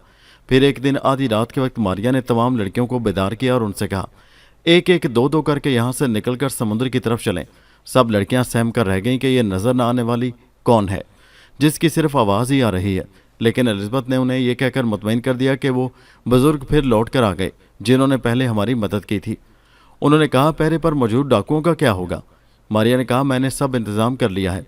आज की शाम पहरेदार गहरी नींद सो रहे हैं। मैंने हकीम की दवाइयों में से बेहोशी की दवा इन पहरेदारों के खाने में मिला दी है, लिहाजा आज कोई ख़तरा नहीं। तमाम लड़कियां हमरा एलिज़ाबेथ के खुश हो गईं और आहिस्ता आहिस्ता यहाँ से निकलकर समुद्र की तरफ जाने लगीं। जब तमाम लड़कियां यहाँ से निकल चुकी तो मारिया ने एलिज़ाबेथ को भी साथ लिया और बाहर निकल आई। पहरे पर मौजूद पहरेदार घोड़े बेचकर सो रहे थे। मारिया और एलिज़ाबेथ भी समुद्र के पास पहुंच गईं। ये एक तारीख रात थी और आसमान पर चांद के अलावा कोई सितारा भी नजर नहीं आ रहा था। मारिया ने समुद्र के किनारे सब लड़कियों को एक जगह इकट्ठा किया और फिर उन्हें उसी समत ले गई जहाँ कश्तियाँ मौजूद थीं। लेकिन उसे ये देखकर हैरत हुई कि यहाँ के दोनों पहरेदार जाग रहे थे। शायद उन लोगों तक या तो खाना ही नहीं पहुँचा था या फिर उन दोनों ने खाना ही नहीं खाया था। लड़कियाँ डर के मारे कांप रही थीं। एलिज़ाबेथ ने सरगोशी की, मारिया बाजी अब क्या होगा? मारिया ने कहा, फिक्र ना करो, तुम सब यहीं ठहरो, मैं इनकी मरम्मत करके अभी आती हूँ। वो जल्दी जल्दी उनके करीब गई तो वहाँ माजरा ही दूसरा था। वो खुद अपने गिरोह से गद्दारी करके एक बड़े संदूक में दौलत इकट्ठी करके यहाँ से भाग रहे थे और संदूक को कश्ती में लाद रहे थे और सरगोशियाँ कर रहे थे। एक जिसका नाम हैबत खां था, दूसरे साथी अमराव सिंह से कह रहा था, हैबत खां, ये बात मेरी समझ में नहीं आती। आज पहरेदार इतने बेफिक्र होकर कैसे सो रहे हैं? यार, कहीं हमारे लिए कोई जाल तो नहीं बिछाया गया? अमराव सिंह ने कहा, कैसे डाकू हो? सीने में चिड़ी का दिल है। शायद भगवान खुद हमारी मदद कर रहा है। हमें बरसों की मेहनत का सिला आज मिल रहा है। अब देर मत करो और कश्ती में बैठ जाओ। फिर दोनों साथी दौलत के संदूक के साथ ही यहाँ से रवाना हो गए। मारिया ने कहा, कम वक्तों को आज ही यहाँ से फरार होना था। अब खामखा हमें और कुछ देर उनके दफ़ा होने का इंतज़ार करना पड़ेगा। फिर उसने आकर तमाम लड़कियों को बताया कि वो खुद अपने गिरोह से गद्दारी करके दौलत के संदूक के साथ फरार हो गए हैं। ख़तरे की कोई बात नहीं, उन्हें ज़रा दूर जा लेने दो, अभी तो काफ़ी रात बाकी है। अमराव और हैबत खान दोनों कश्ती को समुद्र के गहरे पानी में ले गए। बादमां के साथ दोनों पतवारें भी इस्तेमाल कर रहे थे और बड़ी तेज़ी से फरार हो रहे थे और खूनी लोमड़ी का मजाक उड़ा रहे थे कि लोग खामखा उससे डरते हैं कि वो अंधेरे का तीर है, वो पुरस्रार ताकतों की मालिक है। अब कहाँ गया उसका तमाम जादू, उसका तमाम इसरार? और फिर जल्दी उन्हें इस इसरार का इल्म हो गया। जिस कश्ती में वो गहरे समुद्र में पहुँच गए थे उसमें एक सुराख था। वो ऊपर लगे तख्ते पर बैठे थे, लेकिन तमाम कश्ती पानी से भर गई थी जिसे वो अंधेरे में ना देख सके थे और अब तो कश्ती वापस जाने के भी काबिल न रही थी। मौत उनके चारों तरफ पानी की सूरत में घूम रही थी और फिर उन दोनों ने दौलत के संदूक को डूबती हुई कश्ती में ही छोड़ दिया और ख़ुद पानी में छलांगे लगा दी। जिस दौलत के लालच में उन्होंने फरार इख्तियार किया था वो संदूक में बंद कश्ती समेत पानी में गर्क हो गई। उन दोनों ने बहुत कोशिश की कि किनारे पर पहुँच जाए, लेकिन दोनों शार्क मछलियों का निवाला बन गए। दूसरी तरफ मारिया ने लड़कियों को कहा कि तमाम जाकर कश्ती में सवार हो जाएं। सब लड़कियां एक एक दो दो करके अंधेरे में रेंगती हुई जाती और कश्ती में सवार हो जाती। आखिर में मारिया ने एलिज़ाबेथ को साथ लिया और वो भी कश्ती में जा बैठी और कश्ती को पानी में छोड़ दिया। रात काफ़ी अंधेरी थी, हाथ को हाथ सुझाई नहीं दे रहा था। हवा मवाफिक थी, इसलिए कश्ती आराम से लहरों पर चल रही थी। तमाम लड़कियां बहुत खुश थीं और एलिज़ाबेथ से कह रही थी, तुम्हारे बुज़ुर्ग की आवाज़ तो बहुत सुरीली है और ख़ूबसूरत लड़कियों की आवाज़ की तरह है। ये बुज़ुर्ग हैं या बुज़ुर्गनी हैं, यानी बुजुर्ग की बीवी? इस बात पर एलिज़ाबेथ ने भी कहका लगाया और कहा, ये एक रूह है और रूह को इख्तियार होता है जैसी चाहे आवाज़ बना ले। क्योंकि मामला हम लड़कियों का है इसलिए उन्होंने आवाज़ भी लड़कियों वाली ही बना रखी है। एक शरारती लड़की ने कहा, यह हमें नज़र क्यों नहीं आती? एलिज़ाबेथ ने कहा, तुम्हें आम खाने से गर्ज है कि पेड़ गिनने से? नज़र ना आकर भी ये हमारी मदद कर रही हैं, क्या ये काफ़ी नहीं? एक लड़की ने कहा, मैंने पहरेदारों से सुना था कि खूनी लोमड़ी बड़ी पुरस्रार ताकतों की मालिक है और वह जादू भी जानती है, लेकिन उसके दो साथी दौलत लेकर फरार हो गए और उसे इल्म ही ना हुआ। दूसरे ने कहा, और हम तमाम लड़कियां भी यहाँ से फरार हो रही हैं और वो घोड़े बेच के सो रही है।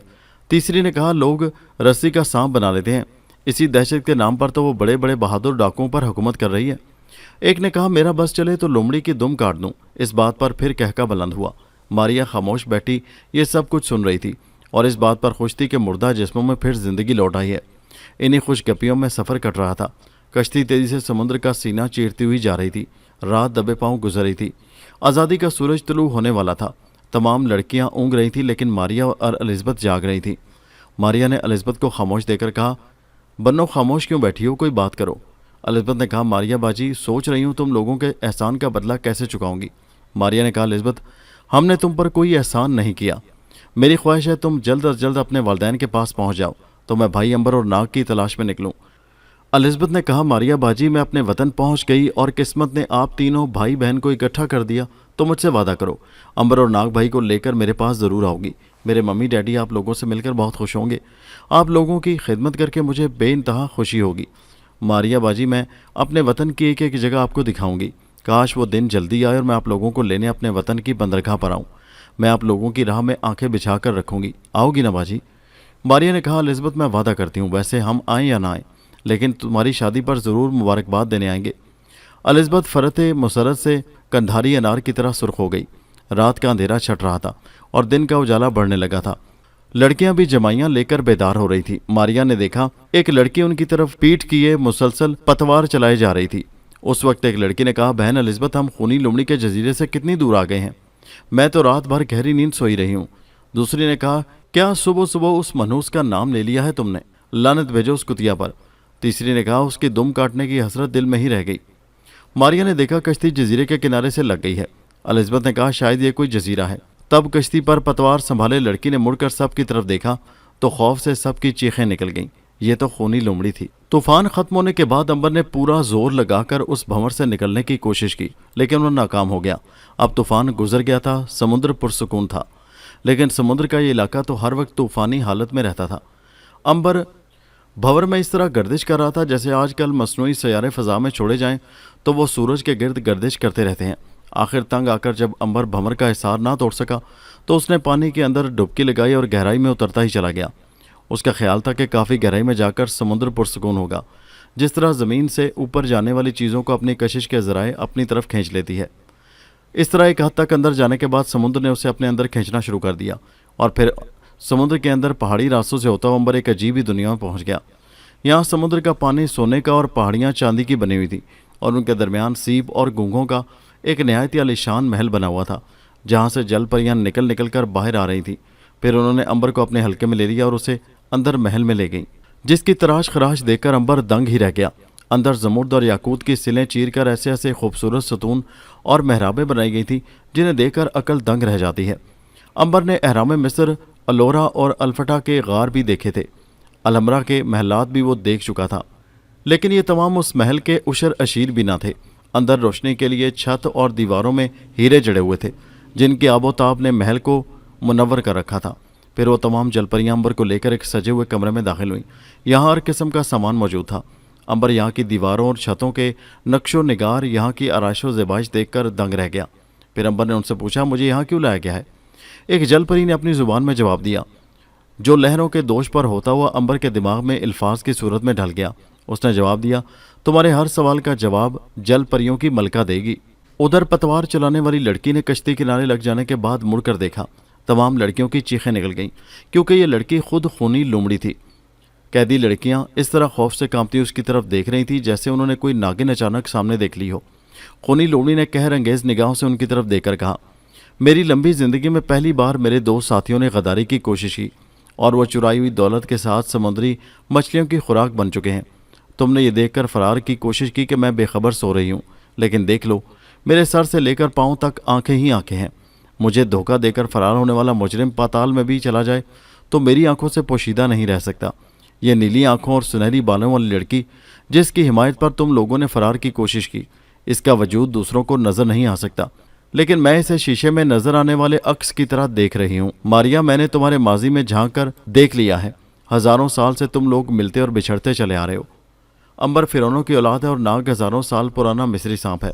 याद रखो मारिया, माहिर से माहिर तीर अंदाज भी कभी ना कभी निशाना ज़रूर ख़ता कर देता है। हर बार कामयाबी सिर्फ तुम्हारे ही हिस्से में नहीं आ सकती। तुम्हारी शह पाकर इन जलील लड़कियों ने मेरी शान में जो गुस्ताखियाँ की हैं वो नाकाबिले माफ़ी हैं। मारिया, आग से चाहो तो दामन बचाकर लौट जाओ, ऐसा ना हो तुम्हें पछताना पड़े। मारिया ने कहा, आज़ादी हर इंसान का बुनियादी हक है। मैं इन कैदी लड़कियों को आज़ादी दिलाने के लिए आई हूँ। हम फैसला करके बदलने के आदी नहीं। हज़ारों सालों से शैतानी आग हमारे मुकाबिल भड़क रही है और आज तक हमारा दामन महफूज है। हमने हर दौर में जुल्म के ख़िलाफ़ आवाज़ उठाई है। अब जबकि तुम हमारी असलियत से वाकिफ़ हो चुकी हो, इसलिए बेहतर ये है कि इन लड़कियों को आज़ाद करके मेरे हवाले कर दो। خونی لومڑی نے اشارہ کیا اور خونی لومڑی کے ساتھی پلک جھپکتے ہی یہاں پہنچ گئے۔ خونی لومڑی نے حکم دیا، لے جاؤ ان کتیوں کو اور لے جا کر بند کر دو۔ جو ہی خونی لومڑی کے ساتھی آگے بڑھے، ماریا نے ان کی مرمت کرنی شروع کر دی اور وہ بدحواس ہو گئے، کیونکہ کوئی نظر نہ آنے والی طاقت ان سے نبرد آزما تھی۔ اس لیے وہ کھڑے ہو کر اپنی مالکن کا منہ تکنے لگے۔ اب خونی لومڑی خود ماریا کے مقابلے میں آ گئی اور دونوں کے درمیان زور آزمائی شروع ہو گئی، جس سے فائدہ اٹھا کر خونی لومڑی کے ساتھی ان تمام لڑکیوں کو ہانکتے ہوئے بھیڑ بکریوں کی طرح قید خانے کی طرف لے گئے۔ ماریا اور خونی لومڑی میں زبردست مقابلہ شروع ہو گیا اور دونوں پہلوانوں کی طرح سے داؤ پیچ اور زور آزمائی میں مصروف ہو گئیں۔ ماریا کو آج پہلی مرتبہ احساس ہوا کہ خونی لومڑی کسی پتھر سے بنی ہوئی ہے، اور لومڑی کو بھی ایسا لگا جیسے وہ کسی فولادی مجسمے سے بھڑ گئی ہے۔ کافی دیر دونوں میں زور آزمائی ہوتی رہی اور نتیجہ کچھ بھی نہ نکل سکا۔ آخر خونی لومڑی اپنے اوچھے ہتھیاروں پر اتر آئی۔ اس نے جب دیکھا کہ ماریا طاقت سے مغلوب نہیں ہوتی تو اس نے سیاہ طاقتوں کو اپنی مدد پر بلانے کے لیے منہ ہی منہ میں کچھ پڑھنا شروع کر دیا۔ اس کی آنکھیں جنگلی کبوتر کے خون کی طرح سرخ ہو گئیں اور بدن کے بال کانٹوں کی طرح کھڑے ہو گئے۔ اس کا خوبصورت چہرہ کالے علم کی وجہ سے نہایت خوفناک ہو گیا۔ اس نے پڑھ کر پھونکا تو ماریا کے گرد کھوپڑیاں ہی کھوپڑیاں ایک دائرے میں رقص کرنے لگیں۔ ان کھوپڑیوں کے جبڑے کھلے ہوئے تھے اور نہایت ہی تیز اور نوکیلے دانت دکھائی دے رہے تھے۔ ماریا نے اس دائرے سے نکل جانے کی کوشش کی، لیکن قریب جا کر اسے پتہ چلا کہ یہ کھوپڑیاں کسی لوہے کی مضبوط تار میں پروئی ہوئی ہیں، اور جو ہی ماریا نے تار کو ہاتھ لگایا ایک شعلہ سا لپک گیا۔ ماریا اس حصار کو توڑنے میں ناکام ہو گئی۔ اس نے چھلانگ لگا کر اس حصار کو پار کرنا چاہا، لیکن کھوپڑیوں کا دائرہ اس کے ساتھ ہی اونچا ہو گیا۔ خونی لومڑی نے کہکا لگایا اور پھر اس نے بڑی رعونت سے حکم دیا، لے جاؤ اسے کھوپڑیوں کے محل میں قید کر دو۔ اس سال میں اس کے خون سے غسل کر کے اپنی طاقتوں کو امر کر دوں گی۔ کھوپڑیاں شیطانی رقص کے دائرے میں ماریا کو لے کر ایک سمت چلنے لگی۔ ایک دفعہ پھر ماریا نے اسے حصار کو توڑنے کی کوشش کی، لیکن کامیاب نہ ہو سکی اور اس نے اپنے آپ کو حالات کے سپرد کر دیا۔ کھوپڑیاں اسے لے کر ایک کنویں میں اتر گئیں، جسے اندھا کنواں کہنا چاہیے، کیونکہ یہاں بے پناہ تاریکی تھی اور ہاتھ کو ہاتھ سجائی نہیں دیتا تھا۔ در و دیوار سے بلاؤں کے چیخنے اور چلانے کی آوازیں آ رہی تھیں، جیسے یہ تمام افریتیں مل کر خوشی کا اظہار کر رہی ہوں۔ ماریا کو اندھیرے میں کچھ بھی نظر نہیں آ رہا تھا۔ اسے محسوس ہو رہا تھا جیسے وہ کسی نظر نہ آنے والی شے پر کھڑی ہو، اور وہ اسے تیزی سے کنویں کی نہ ختم ہونے والی گہرائی میں لے جا رہی تھی۔ پھر کافی عرصہ نیچے جانے کے بعد ماریا جب تاریکی میں دیکھنے کے قابل ہوئی تو اسے احساس ہوا کہ وہ کنویں میں ایک راہداری کے ذریعے جو دائیں طرف کی دیوار میں ایک محراب کے نیچے واقع تھی، کھوپڑیوں کے حصار میں چلی جا رہی ہے۔ اس راہداری کا فرش اور دیوار اور یہاں تک کہ چھتیں بھی کھوپڑیوں کو جوڑ کر بنائی گئی تھیں، اور سب سے حیرت کی بات یہ تھی کہ یہ کھوپڑیاں ماریا کو چڑھانے کے لیے کہکے بھی لگا رہی تھیں اور اس کا منہ بھی چڑھا رہی تھیں، اور جو چیخیں اور کہکے وہ سنتی آ رہی تھی وہ انہی افریتوں کا کارنامہ تھا۔ راہداری ختم ہو گئی، پھر کھوپڑیوں کا یہ دائرہ بائیں طرف گھوم گیا، جہاں مڑ جانے کے بعد ماریا کو یہ دیکھ کر حیرت ہوئی کہ یہاں کھوپڑیوں کا ایک بہت بڑا محل کھڑا تھا، جو مکمل طور پر کھوپڑیوں کو جوڑ کر بنایا گیا تھا، اور جس میں جڑی ہوئی تمام کھوپڑیاں زندہ چہروں کی طرح حرکت کر رہی تھیں اور ماریا کا ہنس کر منہ چڑھا کر مذاق اڑا رہی تھیں۔ یہاں کی دیواریں، محرابیں اور ستون تک کھوپڑیوں کے بنے ہوئے تھے، یہاں تک کہ فرش میں بھی کھوپڑیاں ہی جڑی ہوئی تھیں۔ یہ کھوپڑیوں کا دائرہ ماریا کو ایک کمرے میں لایا جہاں کھوپڑیوں میں پڑی چربی سے چراغ جل رہے تھے، اور مختلف کھوپڑیوں میں خوشبو کی جگہ کوئی ایسی چیز جل رہی تھی جس کے دھوئیں سے مشک کافور کی بو آ رہی تھی، اور ان سے دھواں سانپ کی طرح بل کھاتا ہوا اٹھ رہا تھا۔ چراغوں سے زرد اور بیمار قسم کی روشنی محدود جگہ پر اپنی روشنی پھیلائے ہوئے تھے، جو کمرے کے اعتبار سے ناکافی معلوم ہوتی تھی۔ یہ گول کمرہ تھا جہاں کوئی کھڑکی وغیرہ نہ تھی۔ چھت بڑی مہارت سے کھوپڑیوں کو جوڑ کر نقش و نگار بنائے گئے تھے۔ یہاں ماریا کو چھوڑنے کے بعد کھوپڑیاں غائب ہو گئیں۔ ماریا نے بھاگ کر دروازے سے نکلنا چاہا، لیکن دروازے تک پہنچنے سے پہلے ہی دروازہ بند ہو چکا تھا۔ دوسری طرف غار میں بند قیدی لڑکیاں سہمی کھڑی ہوئی تھیں، اور ان کے سامنے ڈاکوؤں کے ساتھ خونی لومڑی بجلی کی طرح کڑک رہی تھی۔ اس کے ہاتھ میں ایک باریک سا بیت تھا، اور وہ اس لڑکی کے پاس آئی جس نے اسے کتیا کہا تھا۔ خونی لومڑی نے اسے بالوں سے پکڑ کر گھسیٹتے ہوئے کہا، تو نے مجھے کتیا کہا تھا سوریا؟ پھر شاڑ شاڑ اس کے بدن پر بیت پڑنے شروع ہو گئے۔ الزبتھ اور دوسری لڑکیاں تھر تھر کام کر رہ گئیں، اور وہ لڑکی مار کھا کر گری اور بے ہوش ہو گئی۔ پھر خونی لومڑی اس لڑکی کے پاس آئی جس نے کہا تھا، میرا جی چاہتا ہے اس لومڑی کی دم کاٹ دوں۔ خونی لومڑی نے اسے بھی بالوں سے پکڑ کر کئی جھٹکے دیے اور کہا، تو میری دم کاٹنا چاہتی تھی، میں تیری چوٹی کاٹ ڈالوں گی۔ اس نے ایک ڈاکو کی پیٹی سے تیز دھار خنجر نکال کر پہلے اس کی چوٹی کاٹی اور پھر اسی تیز خنجر سے اس کے سر کے تمام بال مونڈ ڈالے۔ لڑکی اس تذلیل پر غم سے ہی بے ہوش ہو گئی۔ چونکہ الزبتھ نے کوئی بھی بات خونی لومڑی کے متعلق نہ کی تھی، لہٰذا اس کی جان بچ گئی اور لومڑی بقایا لڑکیوں کو سزا دینے کے بعد یہاں سے چلی گئی۔ دوسری طرف ناگ غار سے نکل کر سرخ پھولوں کی تلاش میں اس درخت کی طرف چل نکلا۔ غار سے کافی دور نکل کر وہ ایک راستے پر چل دیا۔ यहाँ हर तरफ झरबेरियों की झाड़ियां नजर आ रही थी। सुर्ख फूलों वाले दरख्त का कहीं पता ही नहीं था। फिर ऐसी बंजर जमीन पर किसी फूलों वाले दरख्त का पैदा होना किसी जादुई कमाल का ही काम हो सकता है। सरकटी राजकुमारी ने तो बताया था कि वो दरख्त यहाँ से करीब ही है, लेकिन सारा दिन उसकी तलाश में गुजर गया, मगर नाग को कहीं भी सुर्ख फूलों वाला वो दरख्त नजर न आया। आखिर उसकी समझ में एक तरकीब आ गई। एक जगह बैठकर उसने उस इलाके के सांपों को सिग्नल दिया। करीबी एक टिब्बे के अंदर बिल में अंडों पर नागिन बैठी थी। उसने जो नाग का सिग्नल सुना तो अंडे छोड़कर उसकी खुशबू पर दौड़ती हुई चली आई और नाग के कदमों में लौटने लगी। नाग ने उससे उस इलाके में उगे हुए सुर्ख फूलों के दरख्त के मुतालिक पूछा तो नागिन ने कहा वो एक जादू का दरख्त है जिसे एक जिन ने अपने जादू से समुद्र के किनारे निशान के तौर पर लगा रखा है। ये दरख्त हर आदमी को नजर नहीं आ सकता क्योंकि वो दरख्त जमीन के अंदर है। यहाँ से दाएं तरफ टिब्बा है, उससे कोई 2 गज के फासले पर वो जगह है जहाँ जमीन के अंदर वो दरख्त है। उस जगह जाकर एक जादू के अल्फाज अदा करने होते हैं, तब वो दरख्त जमीन से ऊपर आ जाता है। नाग ने कहा वो जादू के अल्फाज तुम्हें मालूम है? नागिन ने कहा हाँ, एक रोज़ मैं शिकार की तलाश में उस टिब्बे के आसपास घूम रही थी कि इत्तेफाक से मैंने उस जिन को देखा जो उस टिब्बे के पास आया और उसने जादू के वो अल्फाज अदा किए जो मुझे याद हो गए। उसने वो अल्फाज अदा किए तो ज़मीन से एक दरख्त सुर्ख फूल जिस पर लगे हुए थे बाहर आ गया। जिन ने एक फूल तोड़कर समुद्र में फेंक दिया। वो फूल तैरता हुआ पानी पर एक तरफ चला गया। यह जिन भी फूल के साथ साथ किनारे पर चलता गया। मैंने देखा एक जगह जाकर फूल पानी में डूब गया, उसी जगह जिन भी पानी में गोता लगा गया। आगे क्या हुआ मुझे इल्म नहीं। नाग ने कहा आगे के मुतालिक तो बाद में देखा जाएगा, फिलहाल तो मुझे वो जादू के अल्फाज बता दो। नागिन ने सर खम करके कहा वो अल्फाज ये हैं, गिली गिली गिली गिली भंबा बुए, दरख्त जमीन से ऊपर आ जा तू। नाग ने 1-2 मरतबा जहन में यही अल्फाज दोहराए तो उसे याद हो गए। तब उसने कहा ठीक है, अब तुम जा सकती हो। नागिन ने फन झुकाकर सलाम किया और रेंगती हुई अपने बिल की तरफ चली गई। नाग उसके बताए हुए टिब्बे की तरफ रवाना हुआ और उस खास जगह पर पहुंचकर उसने जादू के वो अल्फाज दोहराए, गिली गिली गिली गिली भंबा बुए, दरख्त जमीन से ऊपर आ जा तू। जो ही नाग ने ये अल्फाज अदा किए, जमीन से सुर्ख फूलों वाला एक दरख्त निकलकर नाग के सामने आ गया। नाग ने हैरत से उन बड़े बड़े सुर्ख फूलों को देखा जो कुछ ज्यादा ही बड़े थे। फिर नाग ने अपना हाथ बढ़ाकर फूल को तोड़ना चाहा तो दरख्त ऊंचा हो गया और तमाम सुर्ख फूलों में अजीबो गरीब खौफनाक चेहरे उभर आए और नाग पर हंसने लगे। नाग ने एक टिब्बे पर चढ़कर फिर एक फूल तोड़ने की कोशिश की। दरख्त और लंबा हो गया। अब नाग सोचने लगा सरकटी राजकुमारी ने यह काम उसे अधूरा ही बताया है। उसे यह भी इल्म ना था कि दरख्त जमीन के अंदर है और वो जादू के अल्फाज के साथ ऊपर आता है। अब यह पता नहीं उसका फूल तोड़ने के लिए क्या किया जाए। जो ही फूल तोड़ना चाहता हूँ दरख्त लंबा हो जाता है और फूल के अंदर झांकते हुए चेहरे उसका मजाक उड़ाते हैं और हंसना शुरू कर देते हैं। आखिर तंग आकर नाग ने लौट लगाई और सांप बनकर दरख्त पर चढ़ गया और एक शाख पर बैठकर अपना मुंह फूल की डंडी की तरफ तोड़ने के लिए बढ़ाया। अब सब चेहरों ने हंसने के बजाय शोर मचाना शुरू कर दिया और बचाओ बचाओ की आवाज़ें हर तरफ से आने लगी। नाग को इल्म था कि यह जादू का खेल है। उसने परवाह न करते हुए अपने मुंह से एक फूल डाली से तोड़ लिया और रेंगता हुआ ज़मीन पर आ गया। जो ही नाग दरख्त से ज़मीन पर आया, दरख्त फिर ज़मीन के अंदर धंस गया।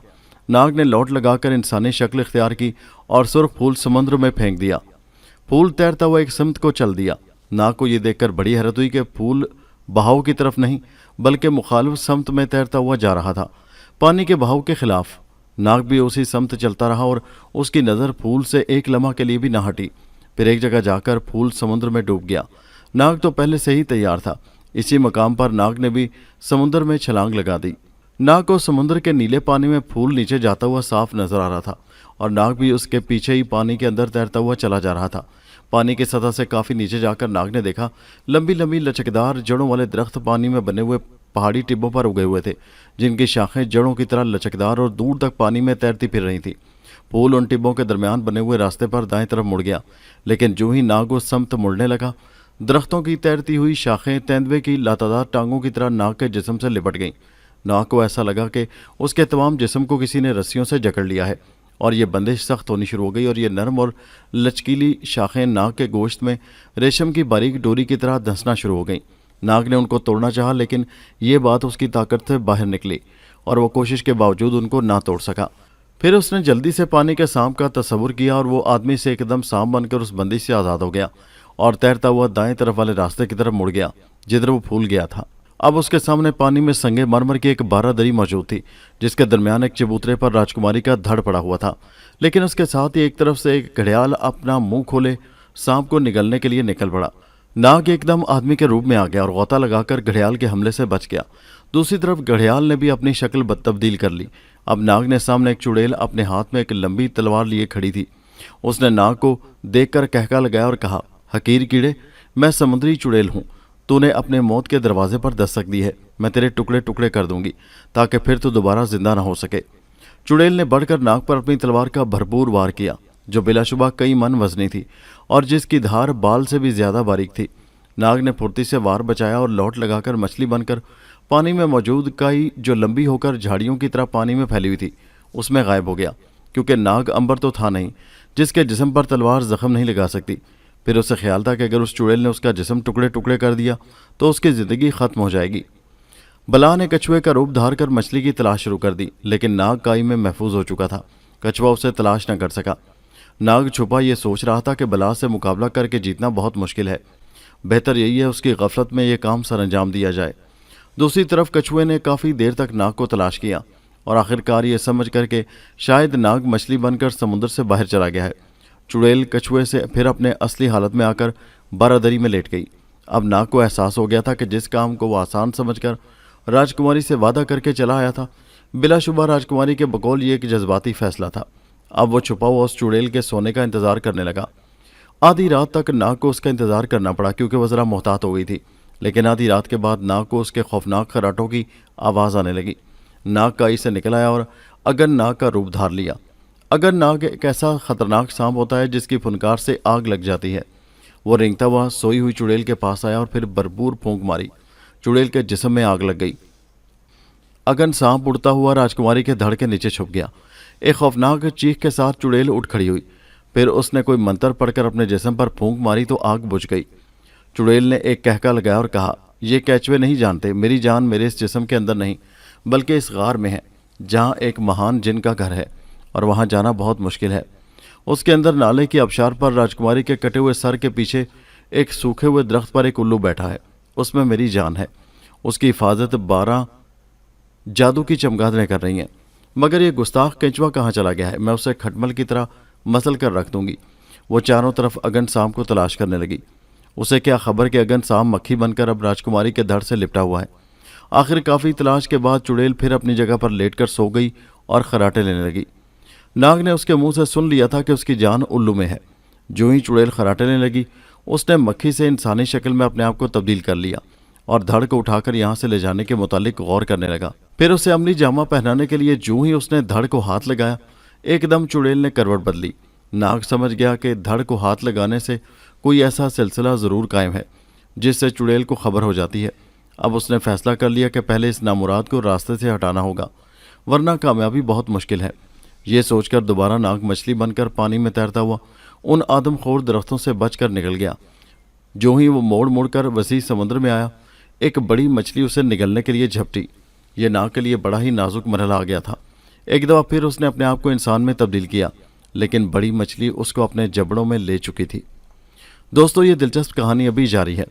इसका अगला हिस्सा नेक्स्ट वीडियो में मुलाहिजा कीजिए, जिसका नाम है खोपड़ियों का महल। ये गोल्डन जुबली नंबर है। नाग के साथ आगे क्या हालात पेश आए, ये सब कुछ जानने के लिए आपको नेक्स्ट वीडियो पर जाना होगा। नीचे दिए गए लिंक पर क्लिक कीजिए और पहुंच जाइए इस कहानी के अगले हिस्से पर। और हमारे चैनल हैदर वॉइस को सब्सक्राइब कीजिए। शुक्रिया।